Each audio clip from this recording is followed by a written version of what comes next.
What is up, YouTube? We are back with another Daily Thoughts. Just finished up some podcasting today. We had a baseball group. Did some Instagram posts today. We made an Instagram post on chiropractor and healthcare. I think that one is worth checking out if you haven't checked it out already.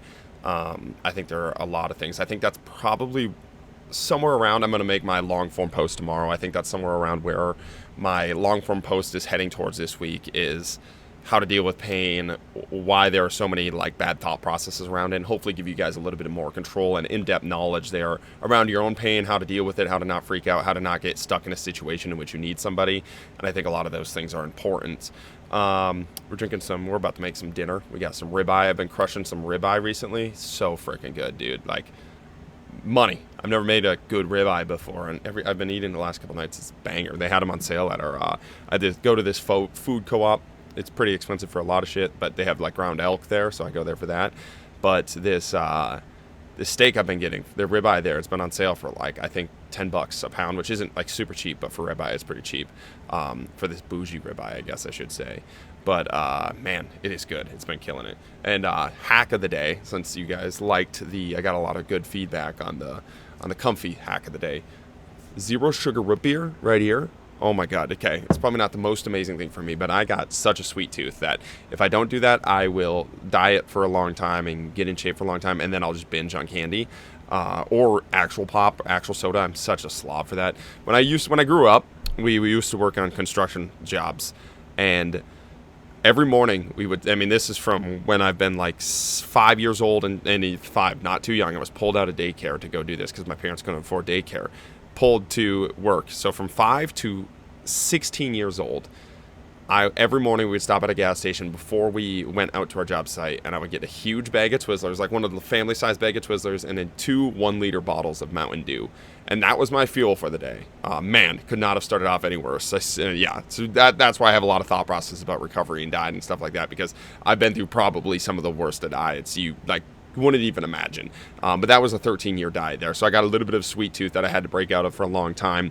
And I've done a pretty good job of it. But again, all to say, zero sugar root beer, if it's not the most healthy thing, it gets rid of sugar in my life. And it fulfills that sweet tooth for me really good. So that's a hack of the day. Zero sugar root beer, bougie, makes you feel like you have something. I also don't drink, so it's nice for if people are over or I'm going somewhere trying to find like a zero sugar root beer in a bottle. You look bougie. You look like you're part of the social party with them without looking like a narc and getting yelled at. So that's also another benefit of it. But today I kind of want to talk about viewing yourself, how people view you. And this is something that I was thinking about the other day as actually I was going up to hit softballs. And again, try to stay out of the ego boost. Just think of this way. When I go up to softball, like I view myself as a smaller person within. Like I am not going up there.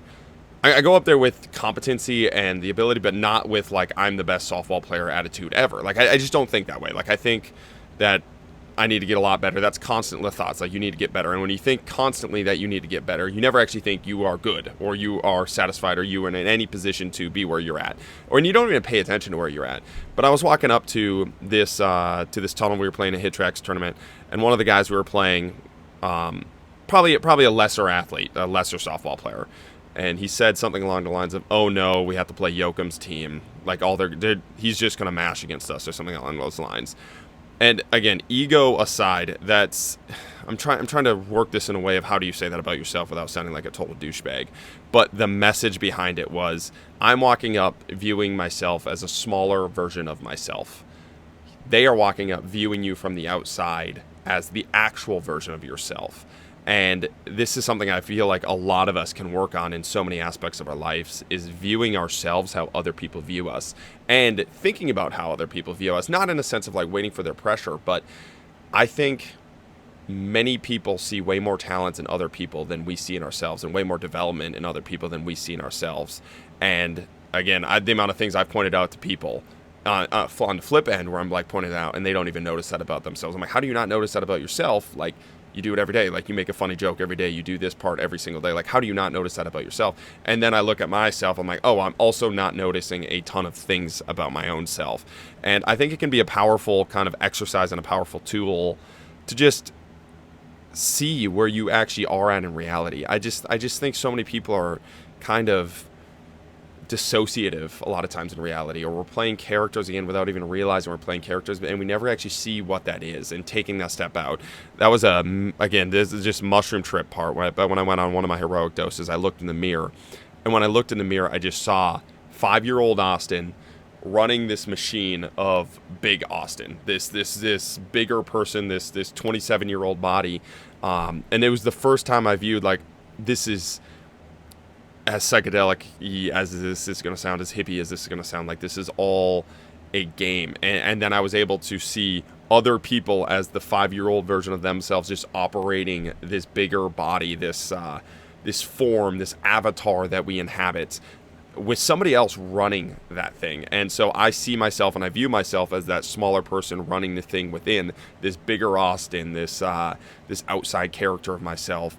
And I think we never actually see our full avatar. We never actually see and can be proud of the thing that we have built up, the character, the avatar that we have built up, because we always view ourselves as that smaller person. And I think that limits us from using that avatar that we have built up, from being as powerful, being as confident, being the leader that other people view you as without even realizing that part of it and not even seeing those skill sets. So I think paying attention to that, looking at, okay, again, as weird as it is, like looking in the mirror, I don't even think you need psychedelics to look in the mirror and see this, but look in the mirror and just study the actual avatar of you. Look at yourself. Like, as I'm looking at my own camera now, I'm talking. It's such a weird experience seeing this bigger avatar of myself when I know somebody else is running that avatar, a different Austin is running that avatar. And I think there's a lot of cool thought processes that can come from that. There's a lot of cool philosophical things in your life that you can realize and be like, oh, that's all that is happening in that moment. Oh, I can be proud of myself. Oh, I have made a lot of progress. Oh, this is actually what's happening, and this is just an avatar of who I am. Protector of the inner person, protector of the inner character, as I've been thinking about. So that got woo-woo-y. I've been thinking woo-woo-y a little bit today. Gonna go make some steak. Gonna go finish some steak and mushrooms upstairs. Edible mushrooms, not psychedelic mushrooms. And hopefully you guys have a good night. Keep chopping wood.